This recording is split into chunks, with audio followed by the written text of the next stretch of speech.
Hi friends, నేను మీ Jafar. Welcome back to Jafar education.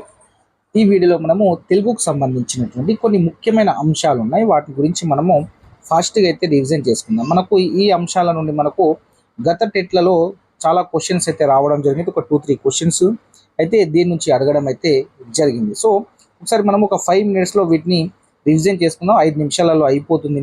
మీరు జాగ్రత్తగా స్కిప్ చేయకుండా చూడండి, మీకు ఖచ్చితంగా యూజ్ అవుతుంది. రైట్గా మనము క్లాస్లోకి వెళ్ళే ముందు మీరైతే మన యొక్క ఛానల్ని తప్పకుండా సబ్స్క్రైబ్ చేసుకొని మన యొక్క వీడియోస్ని లైక్ చేసి మీ యొక్క మిత్రులకైతే షేర్ చేయండి. అదేవిధంగా TET DSC free materials notes మన యొక్క వాట్సాప్ గ్రూప్లో అందించబడుతున్నాయి. కావాలి అనుకుంటే వాట్సాప్ గ్రూప్ లింక్ నేను కామెంట్ సెక్షన్లో పిన్ చేసి పెడతాను, అక్కడ నుండి మీరు జాయిన్ అవ్వచ్చు. ఇక మనము క్లాస్లోకి వెళ్ళిపోదాము.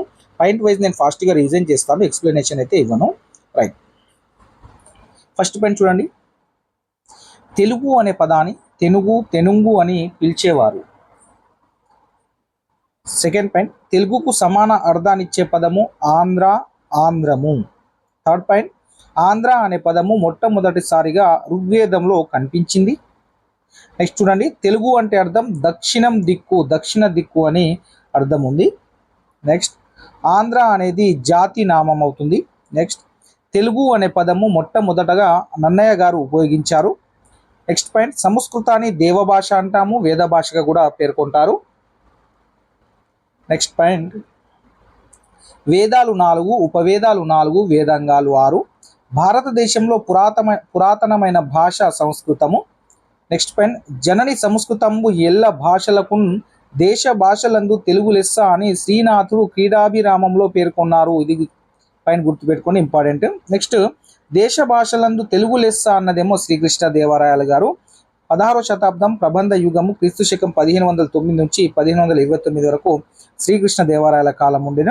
తర్వాత నెక్స్ట్ పాయింట్, ప్రకృతి సిద్ధమైన భాష ఏది మనకు? ప్రాకృత భాష.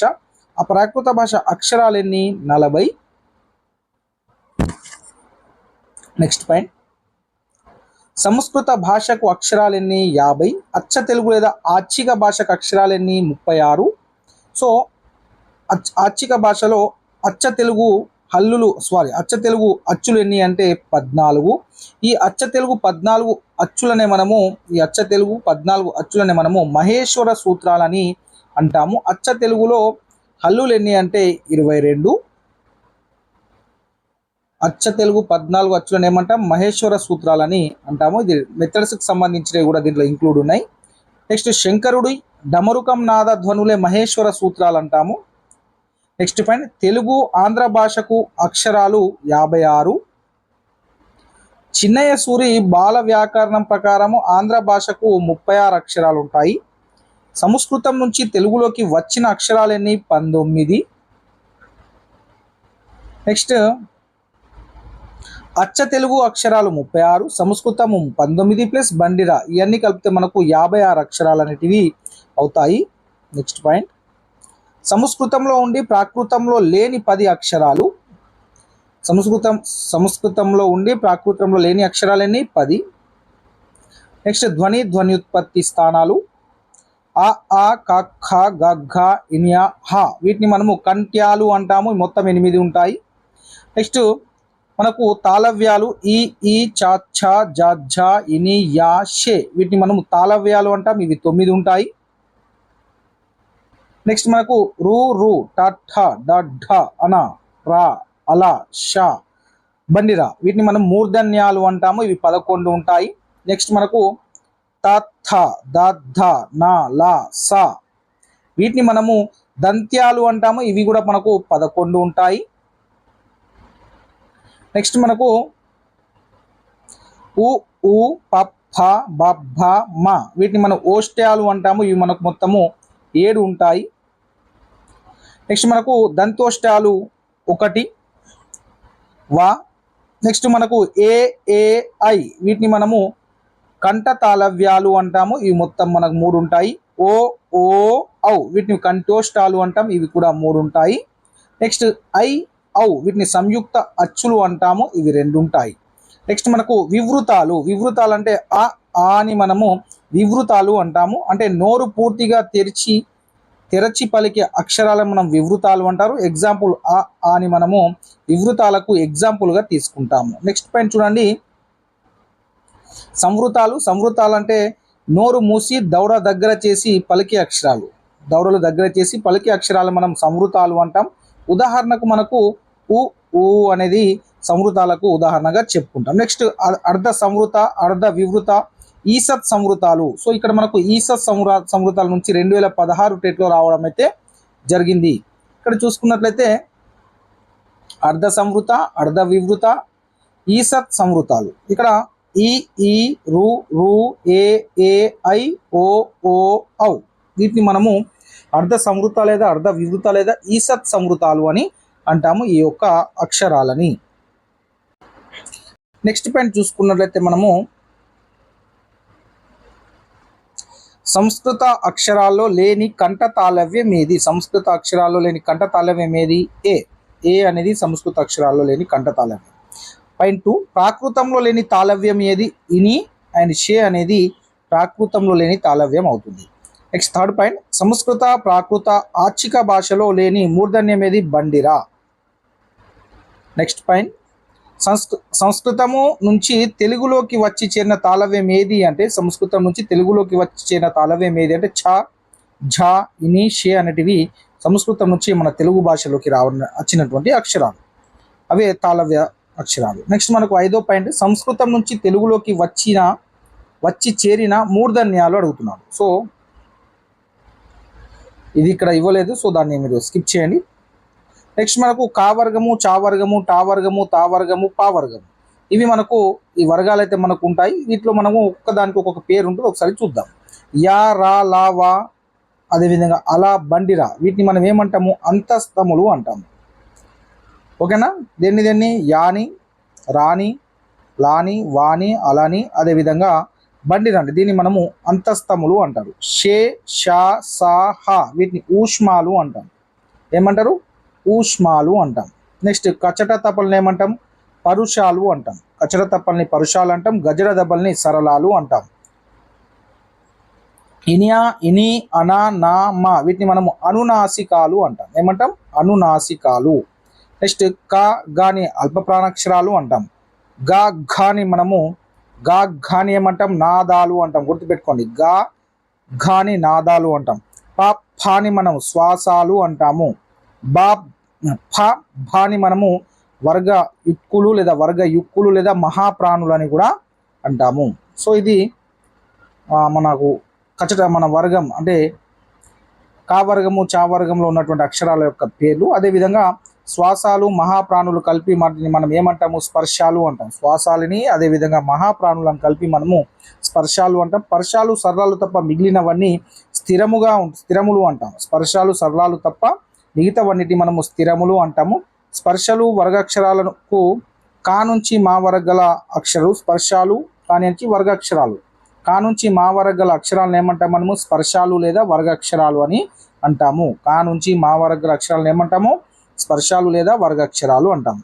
పరుషాలు ఏంటి? వర్గ ప్రథమ అక్షరాలని మనము పరుషాలు అంటాము. కఠినంగా పలికే వాటిని మనము పరుషాలు అంటాం. కచ్చట తప్పలని వర్గ ప్రథమ అక్షరాలు. ఇక సరళాలు అంటే వర్గ తృతీయ అక్షరాలని మనము సరళాలు అంటాము, సులభంగా పలికేవి.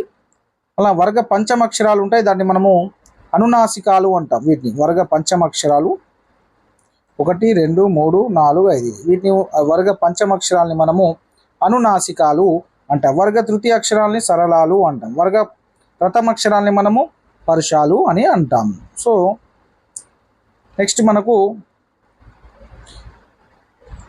శ్వాసాలు అంటే వర్గ ప్రథమ మరియు ద్వితీయ అక్షరాలని మనము శ్వాసాలు అంటాం. వర్గ ప్రథమ మరియు ద్వితీయ, వర్గ ప్రథమ, ఇది వర్గ ప్రథమ మరియు వర్గ ద్వితీయ, ఈ అక్షరాలని మనము శ్వాసాలు అంటాం. వర్గ ప్రథమ, వర్గ ద్వితీయ అక్షరాలని మనము శ్వాసాలు అంటాం. ఏమంటాము?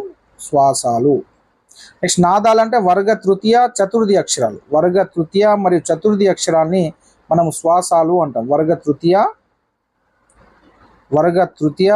మరియు చతుర్థ అక్షరాలని మనము ఏమంటాం? శ్వాసాలు అంటాం. వర్గ తృతీయ చతుర్థి అక్షరాలని మనము ఏమంటాము? నాదాలు అంటాం. వర్గ తృతీయ, వర్గ చతుర్థ ఈ అక్షరాలని మనము నాదాలు అని అంటాము. గుర్తుపెట్టుకోండి. నెక్స్ట్ మనకు స్థిరం అల్ప ప్రాణాలు అంటే వర్గ ప్రథమ, వర్గ తృతీయ అక్షరాలని మనము అల్ప ప్రాణాక్షరాలు అంటాం. వర్గ ప్రథమ ఉంటాయి, తర్వాత సెకండ్ థర్డ్ది దాన్ని మనము సెకండ్ది కాకుండా ఫస్ట్ థర్డ్ దాన్ని మనం వర్గ తృతీయ అక్షరాలు అంటాం. వాటిని మనం అల్ప ప్రాణులు అంటాం. అదే మహాప్రాణులు అంటే వర్గ ద్వితీయ మరియు వర్గ చతుర్థి అక్షరాలని మనము మహాప్రాణాక్షరాలు అంటాం. అదేవిధంగా స్థిరములు అంటే పర్ష సరళములు తప్ప మిగిలినవన్నీ అక్షరములు స్థిరములుగా చెప్తాం. పర్ష అక్షరాలు అంటే వర్గ ప్రథమ అక్షరాలు, సరళములు అంటే వర్గ తృతీయ అక్షరాలు. అవి కాకుండా మిగిలినవన్నీ మనకు స్థిరములుగా చెప్పుకుంటాం. ఊష్మాలు అంటే ఊది పలికే అక్షరాలు. ఊది పలికే అక్షరాలు అంటే ఏవి? ఎగ్జాంపుల్ షే, షా, సా, హాని మనము ఊష్మాలు అని అంటాము. అంతస్తములు అంటే స్పర్శాలకు ఊష్మాలకు మధ్య ఉన్న అక్షరాలను మనము అంతస్తములు అంటాము. నెక్స్ట్ ప్రాణం శాశ్వతాత్మకము మూర్ధాన్యము ఏది అంటే ఠ. ప్రాణ శాశ్వతాత్మకం మూర్ధాన్యం ఏ అక్షరం మనము ఠ అక్షరంగా గుర్తించాలి. నెక్స్ట్ అల్ప ప్రాణము నాదాత్మకమైన కంఠ్యం ఏది అంటే గా అక్షరాన్ని మీరు గుర్తించాలి. గా అక్షరాన్ని గుర్తుపెట్టుకోవాలి. అల్ప ప్రాణము నాదాత్మకము అయిన కంఠ్యం ఏది అంటే గాగా మనము గుర్తుపెట్టుకోవాలి. నెక్స్ట్ పాయింట్, సంస్కృతం నుంచి తెలుగులోకి వచ్చి చేరిన మూర్ధన్యాలు ఊష్మం ఏది అంటే ష అక్షరాన్ని మీరు గుర్తుపెట్టుకోండి. మహాప్రాణము వ్యాసాత్మకము దంత్యాక్షరము అనేది ఏ అక్షరం అంటే థ అనే అక్షరాన్ని గుర్తుపెట్టుకోండి. నెక్స్ట్ వర్ణము అర్ధభేదక శక్తి కలిగిన కనిష్ట ధ్వని రూపానికి వర్ణము అని అంటాము. నేను ఆల్రెడీ వీడియో క్లాస్లో చెప్పాను ఇది. సో ఉదాహరణకు చేను లేదా మేను అనేటివి. సో దీన్ని మనం విడగొట్టుకుంటే మనకు వర్ణం అని అంటాం దాన్ని. సో చే ప్లస్ ఎన్ ప్లస్ ఈ లేదా మే ప్లస్ ఎన్ ప్లస్ ఊ ఈ విధంగా మనం విడగొట్టుకుంటాం. దీన్ని మనము వర్ణము అని అంటాం. అదే నిర్వచనం గుర్తుపెట్టుకోండి. అర్ధభేదక శక్తి కలిగిన కనిష్ట ధ్వని రూపానికి వర్ణం అంటాం. తెలుగు భాషలో 56 అక్షరాలు ఉంటాయి. ఇవి అచ్చులు హల్లులు ఉభయాక్షరాలని 3 విధాలుగా ఉంటాయి. సో మొత్తం అచ్చులు అయితే 16 ఉంటాయి. అచ్చ తెలుగు అచ్చులు 14, అది గుర్తుపెట్టుకోండి. సో అదేవిధంగా హల్లులు కూడా మనకు 37 అయితే ఉంటాయి. మనకు ఉభయాక్షరాలు 3 ఉంటాయి, 0, అర 0, విసర్గ. అదేవిధంగా నెక్స్ట్ పాయింట్ చూసుకున్నట్లయితే అచ్చులు విభాగం. ఒక మాత్ర కాలంలో ఉచ్చరించే అక్షరాలను ఏమంటాం మనము? హ్రస్వాలు అంటాము. అ, ఇ, ఉ, రు, ఏ, ఓ వీటిని మనము ఒక మాత్ర కాలంలో ఉచ్చరించే అక్షరాలు అంటాం హ్రస్వాలు. నెక్స్ట్ రెండవది దీర్ఘాలు. 2 మాత్రల కాలంలో ఉచ్చరించే అక్షరాలని మనం దీర్ఘాలు అంటాం. ఉదాహరణకు ఆ, ఈ, ఊ, రు, ఏ, ఐ, ఓ, ఔ ఇట్లా వీటిని మనం దీర్ఘాలు అంటాం. నెక్స్ట్ హల్లుల విభాగం. కా నుంచి మా వరకు గల అక్షరాలను మనం 5 వర్గాలుగా విభజించాం. వాటిని మనము స్పర్శాలు అని కూడా అంటామన్నాము. నెక్స్ట్ కావర్గము, చావర్గము, టావర్గము, తావర్గం, పావర్గం ఇలా 5 వర్గాలుగా విభజిస్తాం. కఠినంగా పలికే అక్షరాలు కచట తప్పలు, వాటిని పర్షాలు అంటాం. తేలికగా పలికే అక్షరాలు గజడ దెబ్బలు, వీటిని మనము సరళాలు అని అంటాము.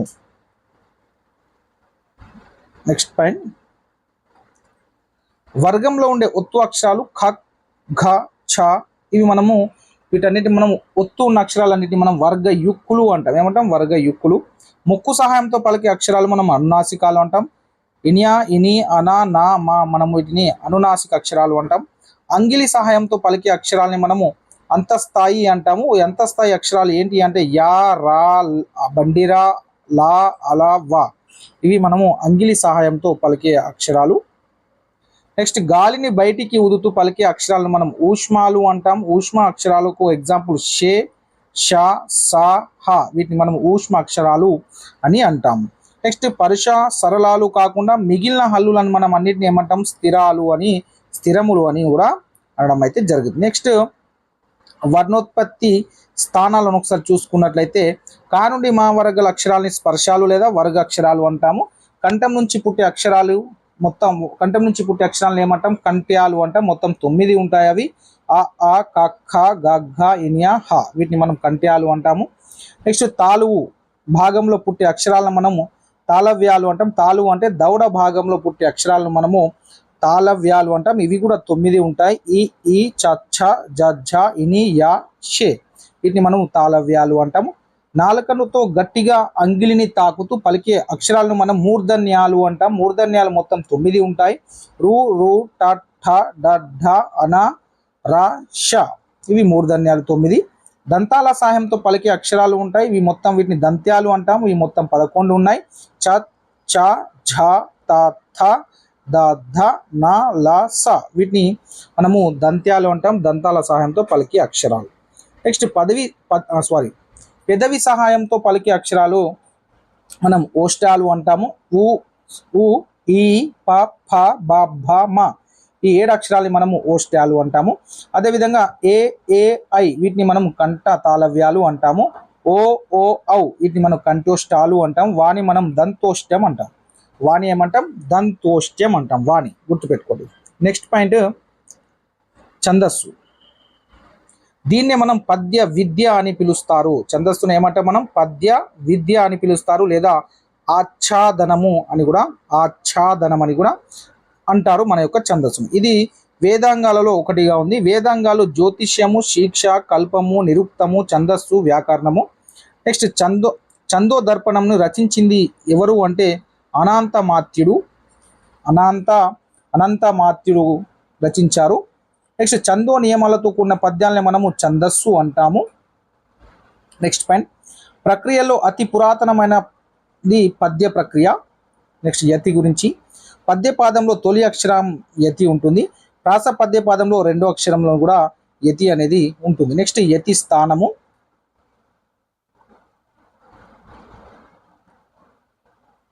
యతితో మైత్రి ఏర్పరచడం అంటే అచ్చుతోనైనా హల్లుతోనైనా ఏర్పరచవచ్చును. నోట్ యతి స్థానము ప్రాసయతి అనేది ఉంటుంది. ఇక్కడ చూసుకున్నట్లయితే యతితో మైత్రి ఏర్పరచడం అనేది అది అచ్చుతోనైనా కావచ్చు, హల్లుతోనైనా ఏర్పరుస్తుంది యతి స్థానం. నెక్స్ట్ ప్రాసయతి. ప్రాసతో మైత్రి ఏర్పరచడం అంటే ప్రాసాక్షరము హల్లుతోనే చూడాలి. ప్రాసాక్షరాన్ని దేంతో చూడాలి? హల్లుతో మాత్రమే చూడాలి. దాన్ని మనము ప్రాసతో మైత్రి ఏర్పరచడాన్ని ప్రాసయతి అంటాము. నెక్స్ట్ ప్రాస నియమము. అన్ని పాదాలలోని రెండో అక్షరం ఒకే హల్లుని కలిగి ఉండడాన్ని మనం ప్రాస నియమం అంటాం. అన్ని పాదాలలోని రెండో అక్షరం అనేది ఒకే హల్లును కలిగి ఉంటే దాన్ని ప్రాస నియమం అని అంటాము. నెక్స్ట్ మాత్రకాలము. రెప్పపాటు కాలాన్ని మనం మాత్రకాలం అంటాం. లఘు అంటే ఏకమాత్ర కాలంలో పలికే అక్షరాన్ని మనం లఘు అంటాము. నెక్స్ట్ మనకు ఉదాహరణ లఘువుకు ఆ ఈ ఊ రు ఏ ఓ వీటిని మనము లఘువుకు ఎగ్జాంపుల్గా చెప్పుకోవచ్చును. గురువు ద్విమాత్ర కాలంలో పలికే అక్షరాలను మనం గురువు అంటాము. వీటిని మనం దీర్ఘాక్షరాలు అంటాము. నెక్స్ట్ ప్లూతములు అంటే త్రిమాత్ర కాలంలో, ప్లూతం అంటే త్రిమాత్ర కాలంలో పలికే అక్షరాలను మనం ప్లూతములు అంటాం. ఐ అవును మనం ప్లూతములు అంటాం. వ్యంజనము అర్ధమాత్ర కాలంలో పలికే అక్షరాలు, అర్ధమాత్ర కాలంలో పలికే అక్షరాలని మనము వ్యంజనం అంటాం. ఈ మన పొల్లు హల్లులన్నీ మనకు వ్యంజనాలకు ఎగ్జాంపుల్గా చెప్పవచ్చును. రైట్. ఈ పొల్లు నోట్ చూసుకొని పొల్లు అక్షరాలకు ఘన విభజన చేసినప్పుడు దాని ముందున్న అక్షరంతో కలిపి తీసుకోవాల్సి అయితే ఉంటుంది. మనకు తెలిసిందే. గురువు అయ్యే సందర్భం, గురువు ఎప్పుడెప్పుడు అవుతుందో ఒకసారి చూద్దాం. దీర్ఘ అక్షరాలు ఉండాలి, ప్లూతములు ఉన్న గురువులే అవుతాయి. సున్నాతో కూడిన అక్షరాలన్నీ గురువులు అవుతాయి. కం చం క్షం ఇవన్నీ గురువులు అవుతాయి. అలా విసర్గతో కూడిన అక్షరాలన్నీ కూడా గురువులు అవుతాయి. ఈ విధంగా ఉన్నాయన్నీ గురువులాగా మనం అయితే పెట్టుకోవాల్సి ఉంటుంది. నెక్స్ట్ పొల్లుతో కూడిన అక్షరాలు గురువులు అవుతాయి. పొల్లుతో అంటే దాని ముందున్న అక్షరం, దీని ముందున్న అక్షరం పొల్లు హల్లు అయితే దీన్ని ఖచ్చితంగా మనం గురువుగా తీసుకోవాల్సి ఉంటుంది. నెక్స్ట్ ద్విత్వ సంయుక్త అక్షరాలకు ముందున్న లఘువు గురువు అవుతుంది. ద్విత్వ సంయుక్త అక్షరాలకు ముందున్న లఘువు ఏమవుతుంది? గురువుగా తీసుకోవడం జరుగుతుంది. ఫర్ ఎగ్జాంపుల్ ఇక్కడ ద్విత్వాక్షరానికి ముందున్నటువంటి లఘువును మనం గురువుగా తీసుకోవాల్సి ఉంటుంది. ఎందుకు? ఇక్కడ ద్విత్వాక్షరం అంటే దేని నొత్తు దానికి వచ్చింది కాబట్టి. నెక్స్ట్ ఇక్కడ అక్షరం, దీనికి కూడా ముందున్నది మనం గురువుగా తీసుకోవాలి. ఈ విధంగా మనకు అయితే లఘు గురువులను అయితే గుర్తించాల్సి అయితే ఉంటుంది. సో ఇది మనకు ఎడ్యుకేషన్ పేపర్లో వచ్చినటువంటి గ్రామర్ పాయింట్స్ అయితే చాలా ఇంపార్టెంట్ టాపిక్. ఇది చాలా ముఖ్యమైన అంశాలు. మీరైతే ఈ యొక్క వీడియోని లైక్ చేసి మన యొక్క ఛానల్ తప్పకుండా సబ్స్క్రైబ్ చేసి మీ యొక్క మిత్రులకు షేర్ చేయండి. Thank you so much.